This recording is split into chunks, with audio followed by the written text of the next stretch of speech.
खबर बिहार के वजीरगंज से है, जहां वजीरगंज नगर पंचायत उम्मीदवारों का हुजूम अब बढ़ रहा है। इसी क्रम में उम्मीदवार दीपक कुमार ने नामांकन का पर्चा भरा है। वीडियो सह निर्वाची पदाधिकारी रविशंकर कुमार ने बताया कि एक मुख्य और एक उप मुख्य वार्ड परिषद सहित 19 वार्ड परिषद पद के लिए नामांकन हुआ और 10 एनआर काटे गए। वार्ड नंबर 12 से उम्मीदवार दीपक कुमार ने बताया कि जीतने के बाद पहला मुद्दा नाली और गली रोड का होगा। बचे हुए काम को जल्द से जल्द पूरा किया जाएगा। सबसे पहला प्राथमिकता मैं नाली और गली का दूंगा, जो कि नाली और गली से ही प्रभावित लोग ज़्यादा होते हैं। दूषित पानी के कारण अस्वस्थ भी हो जाते हैं। इसका प्राथमिकता मेरा पहला मुद्दा है। दूसरा मुद्दा ये है कि घर घर अभी जो आपका जो सरकार द्वारा जो चलाया गया है नल जल योजना, वो अभी सही ढंग से सुचारू रूप से अभी हो नहीं पाया है। ये मुद्दा मेरा सबसे पहला है कि घर घर नल जल का सही से हम करा सकें। और डस्टबिन जो मेरा की है वो सबसे बड़ा है कि डस्टबिन जो कचरा इधर उधर फेंकाता है वो डस्टबिन की व्यवस्था कराऊंगा। ये सबसे बड़ा ये सब मुद्दा को लेकर मैं मैदान में आया हूँ। मेरा चुनाव का एक ही संकल्प है कि विकास करना। 5 साल में मैं इतना विकास करने का वादा कर रहा हूँ, झूठा वादा नहीं कर रहा हूँ, मैं हकीकत वादा कर रहा हूँ कि जो कोई नहीं किया है वो मैं करके दिखाऊंगा। सुझारू हो, काम करने वाला कर्मठ उम्मीदवार हो, जो समाज के प्रति सोच रखता हो। समाज में बहुत ऐसे कचरा है जिसको दूर करना ही सबसे बड़ा समस्या है और इसके लिए दीपक बाबू सही उम्मीदवार हैं और इनको चुने हैं। हम लोग जीत के पहले भी ये काम कर चुके हैं, बहुत ढंग से काम किए हैं समाज के प्रति। इसीलिए आज हम लोग का सोच इनके प्रति सही है कि इनको एक बार जीत का जश्न दिखाएं। आप साथ में थे। खबर फर्रुखाबाद से है, जहां संदिग्ध हालत में ठेकेदार का शव मिलने से इलाके में सनसनी फैल गई। आपको बता दें कि युवक ठेका देशी शराब के निकट मृत अवस्था में मिला। घटना की सूचना मिलने पर कोतवाल सहित फील्ड यूनिट की टीम मौके पर पहुंची और तफ्तीश की। वहीं पुलिस ने शव का पंचनामा कर पोस्टमार्टम के लिए भेज दिया है। आप साथ में थे। सवेरे 7:30 बजे थे। हाँ, वो भी कारखाना में गए थे, इनको ढील के वहीं पे चले आए थे। चाची ने मना कर दिया था काम पे, 10-11 बजे आना, मौसम खुल जाए तब, तो उनने मना कर दिया, तभी हम चले आए थे। इनको उन्हें ढील दिया था। अच्छा, आप साथ में काम करते हो? हाँ, वे ठेकेदार थे ना। अच्छा। हाँ, हम तो कारीगर लोग हैं, अपना काम करते हो, शाम को चले जाते हैं आराम से घर पे। क्या तुम्हारे सामने भी इन्होंने कोई दारू वगैरह पी? नहीं, मेरे सामने कोई काम नहीं किया। अभी आया, मैं पता लगा था, घर पे ही लेटे थे, सो रहे थे हम तो। सुबह जी आपके साथ थे? हाँ, सुबह गए थे 7:30 बजे, क्योंकि डेली लिवा के जाते हैं काम के लिए। क्या नाम है आपका? श्री राम। वापसी कै बजे आए? हाँ, वापसी कै बजे आए काम से? वापसी आ गए होंगे 7:45 बजे, 10-15 मिनट लगते हैं। दारू पीने आए होंगे, अब हमें तो मालूम नहीं। फोन आया घर से, हम आए भाग तो यहाँ से खत्म हो गया। कैसी जानकारी मिली? फोन आया था कि मतलब यहाँ दारू पी गोपाल, तो ठेका नहीं, खत्म हो गए। भाई की एज कितनी थी? 19 साल। भाई की शादी आदि हुई थी क्या? आप कितने भाई हो? हम 2 भाई। क्या करते थे ये भैया? ये छपाई के ठेकेदार थे। छपाई ठेका। कितने सालों से पी रहे हैं ये? अब ये तो हम तो इतना नहीं बता सकते, मगर पी रहे थे। फिर भी लमसम? आप जैसे मन उनके घर परिवार। खबर पश्चिम चंपारण के बेतिया से है, जहां सिकटा थाना क्षेत्र के सिरसिया गांव में युवक की पोखर में डूबने से मौत हो गई। वहीं परिवारजनों ने इसकी सूचना पुलिस को दी। मौके पर पहुंची पुलिस ने शव को कब्जे में लेकर पोस्टमार्टम के लिए भेज दिया। इस घटना के बाद गांव में कोहराम मचा हुआ है। जैसे मैंने उनके घर परिवार के लोग खोज रहे थे, लगभग 9-10 बजे करीब में, तो कोई आदमी बगल में पाइप है, पाइप पर लोग गए तो ऐसे मैंने तराए हुए थे। डूब कर उनका हाथ पर जो है टाइट हो गया था। लगभग 4-5 घंटा से डूबे हुए थे। तो लोगों ने हमारे पास फ़ोन किए, तो हम भी पहुँचे, गांव के और लोग भी पहुँचे हुए हैं, जो सरपंच साहब भी आए हुए हैं और वार्ड लोग भी पहुँचे। इस वार्ड में जो घटना हुई है उसमें का वार्ड सदस्य है 6 नंबर का और 5 नंबर वाले, मैंने लगभग सब वार्ड लोग यहाँ पर पहुँचे हुए हैं। सब बातचीत हुआ है, बात के क्रम में यही मैंने बात हुआ है कि इसी हिसाब से वो मरे हैं डूब कर। जैसे मैंने उनके घर परिवार। खबर अलीगढ़ के अतरौली से है, जहां श्री राधे राधे युवा मंडल ने 35 वार्षिक उत्सव का बड़े ही धूमधाम के साथ मनाया और इसके बाद में इस मौके पर संदीप शर्मा, अतरौली चेयरमैन पवन वर्मा और अन्य लोग भी उपस्थित रहे।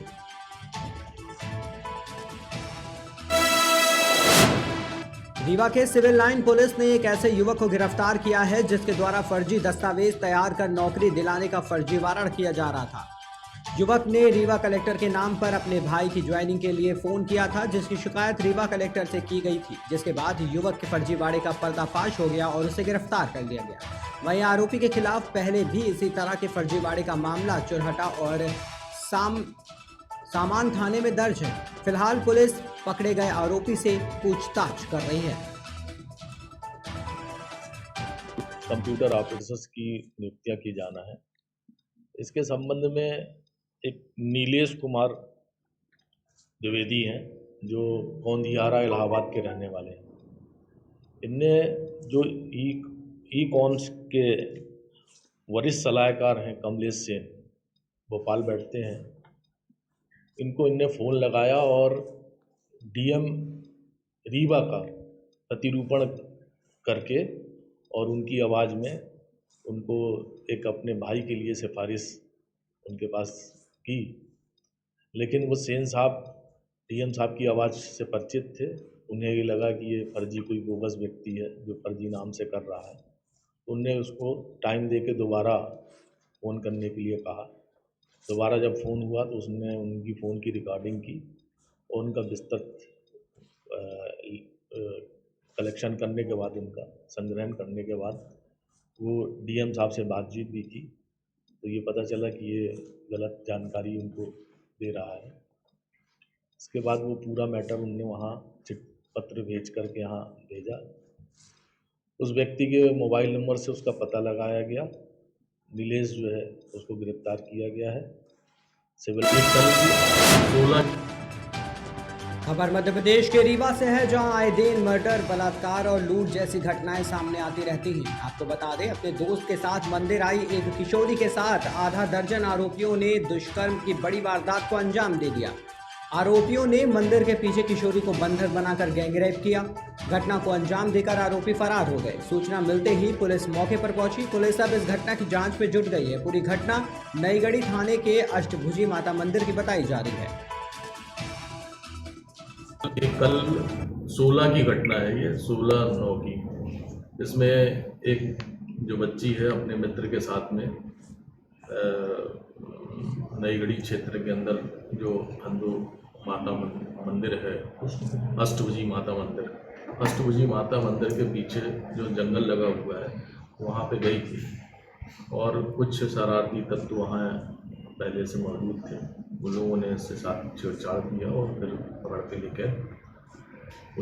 लेकर के वो जंगल में गए और उनने उनके साथ दुष्कर्म किया। जिसकी सूचना पुलिस को मिली, पुलिस ने तत्काल मुकदमा कायम किया। इसमें 6 बच्चों की संलिप्तता आरोपियों की पाई गई। उसमें कुछ माइनर भी बच्चे हैं। एक बरागरा से है, जहां श्री श्याम सेवादार परिवार ट्रस्ट की ओर से मनकामेश्वर मंदिर से आमंत्रण यात्रा निकाली गई। इस दौरान अध्यक्ष विष्णु शर्मा ने बताया कि सोमवार को होने जा रहे श्री श्याम महोत्सव संकीर्तन के लिए आमंत्रण यात्रा निकालकर सभी भक्तों को आने का निमंत्रण दिया गया। स्थापना दिवस के उपलक्ष्य में हर साल की बात इस साल भी हो रहा है, पर पिछली बार कोरोना काल को देखते हुए इस व्यवस्था में नहीं हुआ था। पर इस बार सब बाबा की प्रेमी बहुत ही अच्छे रूप से खुशी मना रहे हैं और इस बार बाबा की आमंत्रण यात्रा 18 तारीख की थी, आज निकल रही है। जैसे कि आपको पता, कल की 19 तारीख की शाम नाम की मेहंदी है। 20 तारीख को विश्व भजन गायक आपकी पूनम दीदी आ रही हैं वृंदावन से चलकर जनक पार्क में कमला नगर में। जैसा कि आप सभी को पता है, श्री श्याम सेवादार परिवार ट्रस्ट के स्थापना दिवस के उपलक्ष्य में 3 दिवसीय कार्यक्रम है। जैसे ही आज 18 तारीख को मनकामेश्वर से एक भव्य निशान यात्रा निकाली जा रही है जो मनकामेश्वर मार्ग से होकर श्री खाटू श्याम मंदिर तक पहुंचेगी। तथा कल 19 तारीख को बाबा श्याम नाम की मेहंदी जनक पार्क में दोपहर 12 बजे से 5:30 बजे तक लगेगी। उसके बाद शाम को बाबा का भव्य कीर्तन मेहंदी कीर्तन जो कि कर्मयोगी पर होगा। तथा परसों 20 तारीख को एक भव्य कीर्तन श्री श्याम सेवादार परिवार ट्रस्ट द्वारा जनक पार्क में किया जा रहा है। उत्तर प्रदेश के मुख्यमंत्री योगी आदित्यनाथ भ्रष्टाचार को खत्म करने की बात कर रहे हैं। वहीं उत्तर प्रदेश के कुछ अधिकारी और ठेकेदार इसको पलीता लगाने का कार्य कर रहे हैं। आपको बता दें कि आगरा जिले में स्मार्ट सिटी के अंतर्गत गंगा जल प्रोजेक्ट को लेकर हो रहे घोटाले के संबंध में आगरा सुधार सेवा समिति द्वारा एक प्रेस वार्ता का आयोजन किया गया। इस समिति के अध्यक्ष एडवोकेट शीतल राजपूत ने बताया कि आगरा के ताजगंज क्षेत्र में गंगा जल की पाइपलाइन बिछाने को लेकर काफी लापरवाही बरती जा रही है। मानक के हिसाब से कोई भी कार्य नहीं किया जा रहा है। जनता के पैसे और जान से खिलवाड़ किया जा रहा है। समिति द्वारा कई बार आगरा के महापौर, क्षेत्रीय विधायक और स्मार्ट सिटी के उच्च अधिकारियों से शिकायत करने के बावजूद भी कंपनी के ठेकेदार के खिलाफ कोई कार्रवाई नहीं की गई। देखिए सर, मैं आपको बता दूं कि सबसे बड़ी बात तो ये है कि जितने भी यहाँ पर जो ठेकेदार आए हैं, ये काम मानकों के बिल्कुल विपरीत हुआ है। अब ये मानकों के विपरीत किस वजह से हुआ है ये हमारी समझ में नहीं आता। अधिकारी को कंप्लेंट देने के बाद भी मानव के विपरीत हो रहा है, मीडिया को संबोधित करने के बाद भी मानव के विपरीत हो रहा है, सारा काम सत्ता में के लोगों को भी विपरीत हो रहा है। हमने ऐसा कोई विभाग नहीं छोड़ा, ऐसे कोई नेता नहीं छोड़े जिनको हमने ये बताया ना हो कि साहब ये मानक के विपरीत ये कार्य हो रहा है, आप इस काम को देखिए, लेकिन कोई सुनवाई नहीं है। अब लास्ट में आकर हमको लगा कि हमें लगता है कि सबसे बड़ा चौथा स्तंभ जो है वो मीडिया है। अगर देश को अगर कोई बचा रहा है तो केवल मीडिया बचा रही है। तो हमने अब ये मीडिया के आपके माध्यम से अपनी आवाज़ को ये पहुंचाना चाह रहे हैं कि हमारी जो समस्याएं हैं, जो क्षेत्र की जो काम जो गलत तरीके से हुआ है, ये एक आदमी बड़े मुश्किल से एक व्यापार खोलता है, उसके बाद उसको जीएसटी लेनी पड़ती है, उसका वो कर देता है, और कर देने के बाद हमारे पैसे को आप प्लीज़ इस तरीके से वेस्ट ना कीजिए। बस यही हम अपनी बातों कह रहे हैं। स्मार्ट सिटी आगरा में स्मार्ट सिटी बनाने के लिए केंद्र ने एक अप्रूवल दिया था, जिसके लिए आगरा में गंगा जल प्रोजेक्ट जिससे घर घर पानी पहुंचाने की व्यवस्था की गई थी, उसमें कुछ हेर फेर जो हो रही है, मानकों से जो समझौता किया गया है, उसके लिए प्रेस वार्ता की गई है। तो क्या कमियां हैं जो आपको लग रही हैं और जनता के साथ धोखा हो रहा है, ऐसा क्या लगता है, क्या कमियां हैं? जो हमारे पास टेंडर डॉक्यूमेंट है उसमें साफ साफ लिखा हुआ है कि कोई भी लाइन 1 मीटर से कम पर नहीं डलनी है। इन्होंने SDPI और DI दोनों, बड़ी और छोटी दोनों लाइन को इन्होंने कहीं पर आधे फुट पर डाला हुआ है तो कहीं पे 1 फुट पर डाला हुआ है, लेकिन कोई भी लाइन मानक के हिसाब से नहीं डाली गई है। जब इनसे हमने पर्सनली पूछा, शिकायत की जिस टाइम काम चल रहा था, तो इन्होंने बोला कि यहाँ पर जगह ही नहीं है। हमारी ये मांग है कि जो सरकार ने जो मानक तय किए हैं, जो निविदा जो बनाई है, उस अनुसार कार्य यहाँ होना चाहिए। और यहाँ बिल्कुल सब तरीके से सरकार के साथ, यहाँ की जनता के साथ धोखाधड़ी हो रही है। किसी भी मानक को लेकर कहीं भी कैसा भी किसी प्रकार का काम नहीं हो रहा। कहीं भी गड्ढे कर देते हैं, कहीं भी मलबा बाहर छोड़ देते हैं, कहीं भी लाइन डाल देते हैं, और कहीं कहीं ऐसी जगह है जहाँ लाइन ही नहीं डली और आगे लाइनें डलना चालू हो गई। तो ये तो सीधे सीधे सरकार के साथ धोखाधड़ी हो रही है, और सरकार इसमें ध्यान दे और इन ठेकेदारों को या तो ब्लैकलिस्ट करे इनकी कंपनी, या इनको। खबर सीतापुर से है, जहां उदासीन अखाड़ा के महंत बाबा बजरंग मुनि जिला अस्पताल में धरने पर बैठ गए। उन्होंने शहर कोतवाल TP सिंह पर एक विशेष समुदाय से मिलीभगत का आरोप लगाया। आपको बता दें कि मामला 2 पक्षों में मारपीट का था, जिसके बाद बाबा पीड़ित से मिलने जिला अस्पताल पहुंचे थे। उन्होंने शहर कोतवाल पर गंभीर आरोप लगाते हुए जिला अस्पताल में सैकड़ों समर्थकों के साथ धरने पर बैठ गए। बाबा बजरंग मुनि शहर कोतवाल को निलंबित करने की मांग पर अड़े हैं। मामले की जानकारी होने पर SDM सदर अनिल कुमार CO सिटी और भारी पुलिस बल के साथ मौके पर पहुंचे। देखिए, मुस्लिम एक तरह से गजवे हिंद चला रहा है, और गजवे हिंद के तहत ये कर रहा है कि जैसे मुस्लिम मोहल्लों में अगर 1-2 भी हिंदू परिवार है, उसे पीड़ित किया जाता है, उसकी बहू बेटियों को छेड़ा जाता है, अगर वो बोलता है तो उसे मारा जाता है। सेम वैसी घटना आज भी हुई कि ये बेचारा अकेले जा रहा था और मुस्लिम इसको रास्ते पाए और मारा पीटा है। इसकी हालत सीरियस है। मैं शासन प्रशासन से कहना चाहता हूँ कि उनको जल्द से जल्द 2 से 3 घंटे के अंदर गिरफ्तार कर ले, अन्यथा इसका अंजाम बहुत बुरा होगा और हिंदू इसका अपना जो है पूरा हिसाब लेगा। देखिए, अभी हम लोग SP आवास पे जा रहे हैं, संत लोग भी आ रहे हैं, लोग भी आ रहे हैं, जैसे सुन रहे हैं जी। अगर कप्तान साहब हमारी सुनते हैं, तुरंत 1-1.5 घंटे के अंदर कार्रवाई करते हैं तो ठीक है, अन्यथा फिर हम लोग जो है जाएंगे माननीय मुख्यमंत्री जी के यहाँ। और आप जानते हो जैसे हम लोग माननीय मुख्यमंत्री जी के यहाँ जाएंगे, वैसे वैसे लोग जुड़ते जाएंगे। कम से कम 20,000 की संख्या माननीय मुख्यमंत्री जी के यहाँ जाएंगे, क्योंकि सीतापुर को मेवात नहीं बनने देंगे। तो सर बाबा जी, मेरा एक और कहना है कि अभी तक पुलिस से बात हुई आपकी, जो स्थानीय कोतवाली की पुलिस है, तो उन्होंने क्या बताया और क्या उस कार्रवाई से? कोतवाली की पुलिस इंस्पेक्टर पैसा ले लिया, क्या बताएगा? वो तो पैसा ले लिया, मुंह छुपा रहा है। हाँ, वो मुंह छुपा रहा है, पैसा ले लिया है मुसलमानों से। और उसके बाद अभी एक लेडीज को उसने हमारे जो है लोगों को मारने के लिए भेजा था, उसी आरोपी में उसको भी खदेड़ के पकड़ने की कोशिश की गई, इंस्पेक्टर स्वयं लेके भाग गया।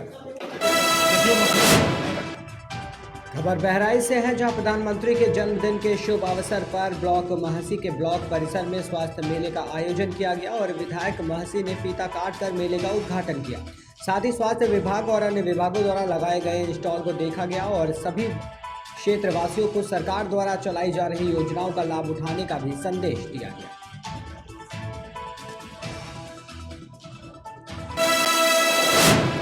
भारतीय क्रिकेट टीम का हिस्सा रहे देश के नामी क्रिकेटर चेतेश्वर पुजारा ने अपनी पत्नी के साथ चित्रकूट पहुंचे। चित्रकूट में उन्होंने दर्शन पूजन के साथ ही सद्गुरु सेवा संघ के सेवा कार्य देखे और जिले के प्रशासनिक अफसरों के साथ मुलाकात की। उन्होंने चित्रकूट पहुंचकर सद्गुरु सेवा संघ ट्रस्ट का भ्रमण किया और उन्होंने गौशाला में गौ सेवा की और रघुवीर मंदिर पहुंचकर विद्यार्थियों श्रद्धालुओं को भंडारे में भोजन परोसा।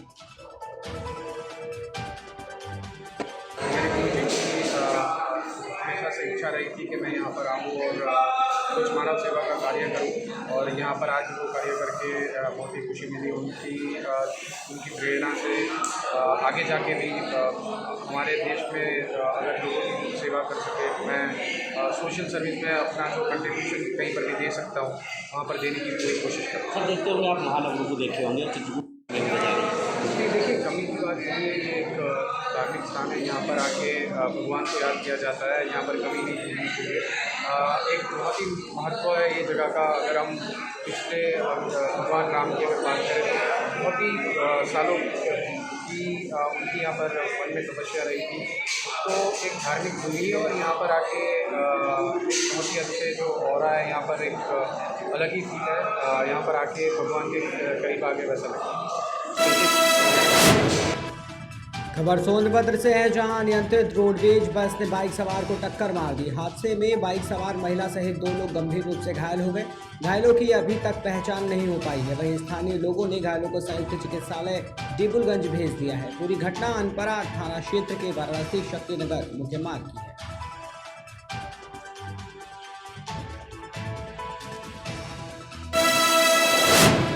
खबर प्रयागराज से है, जहां गंगा नदी में नहाने के लिए एक युवक अपनी दादी के साथ गया था। नदी के पास पहुंचते ही युवक ने नदी में छलांग लगा दी। कूदने वाली जगह पर गहराई की वजह से युवक डूबने लगा। दादी ने भी युवक को बचाने के लिए नदी में छलांग लगा दी। तभी मछुआरों ने महिला को किसी तरह बचा लिया, लेकिन अभी तक युवक का कोई पता नहीं चल पाया है।